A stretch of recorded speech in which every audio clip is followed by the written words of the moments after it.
2021 চনত যিমানবোৰ ছাত্ৰ-ছাত্ৰীয়ে মেট্ৰিক এইচএসএলসি আৰু হাই মাদ্ৰাছাৰ পৰীক্ষা দিব সেই সকলোবোৰ ছাত্ৰ-ছাত্ৰীলৈ সেবা অৰ্থাৎ secondary board of education Assam ইয়াৰ পৰা আহিছে এখন বিশেষ জাননী তাকে আজি ভিডিঅ'টোত চমুকৈ তোমালোকক সকলোকে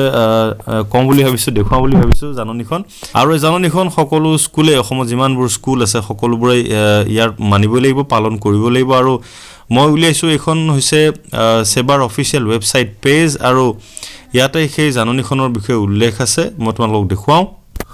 এয়া ৰাইট সাইডে সোৱা ওপৰলৈ উঠি আহি আছে notice regarding HSLC HM examination 2021 ইয়াত ক্লিক কৰি দিও আৰু ক্লিক কৰাৰ পিছতে আহি গৈছে জাননীখন নটিফিকেশন সোৱা ডেটেড 17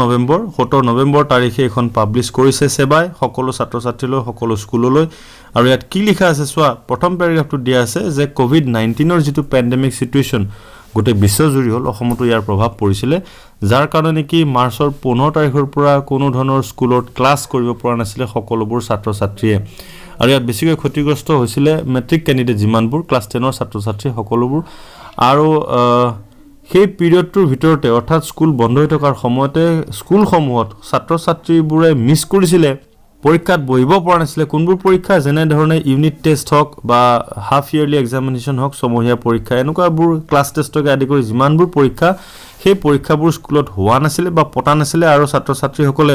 বহুতো ছাত্ৰ-ছাত্ৰীয়ে বিচাৰে আৰু অভিভাৱকও বিচাৰে যে পৰীক্ষাবোৰ হৈ থাকক কাৰণ পৰীক্ষাবোৰ হৈ থাকিলেহে ভাব হয় কিমান পঢ়ি থকা গৈছে বা কিমান পঢ়িবলৈ বাকি আছে গতি হেতু ক্ষতি অনুভৱ কৰি জাননীখন দিছে আৰু তাৰ পিছতে সেকেন্ড প্যাৰাগ্ৰাফটো দিয়া আছে সোৱা Therefore, in order to facilitate all students to appear for the HSLC AHM examination 2021, যে metric HSLC আৰু হাই মাদ্ৰাছা পৰীক্ষাৰ্থী সকলোবোৰলৈ যিমানবোৰ নেকি পৰীক্ষাটো দিব সেই পৰীক্ষাৰ্থী সকলোলৈ এই জাননীখন প্ৰেৰণ কৰা হৈছে আৰু এই জাননীখন ষ্টুডেন্টৰ লগতে সকলো স্কুলৰ হেডলৈ অৰ্থাৎ হেডমাস্টাৰ হক বা প্ৰিন্সিপালক সকলোলৈ পঠিওৱা গৈছে জনোৱা গৈছে আৰু ইয়াত এই কথাটো উল্লেখ কৰা হৈছে যে সেই পৰীক্ষাবোৰ যাতে এলাউ কৰি দিয়ে ছাত্ৰ-ছাত্ৰীক পাছ কৰা বুলি যাতে ধৰি লয় বৰ বিশেষ যাতে ছাত্ৰ-ছাত্ৰীসকলক প্ৰেছাৰাইজ নকৰে বা ধৰি নাথাকে পৰীক্ষা হ'বই লাগিব বুলি বা তেনেকুৱা ধৰণৰ কিন্তু ইয়াত এটা কথা উল্লেখ আছে last সেন্টেন্সটো সোৱা however for revision etc revisionary test may be conducted in the month of February 2021 অৰ্থাৎ তোমালোকৰ কোৰ্সবোৰ যদি শেষ হৈছে তেনেহলে কোৰ্সবোৰ শেষ হোৱাৰ পিছত ৰিভিজনাৰী টেষ্ট এটা স্মল টেষ্ট এটা সৰু পৰীক্ষা এটা পাতিবলৈ দিছে সেবাই সকলো ছাত্ৰ-ছাত্ৰীক কেতিয়া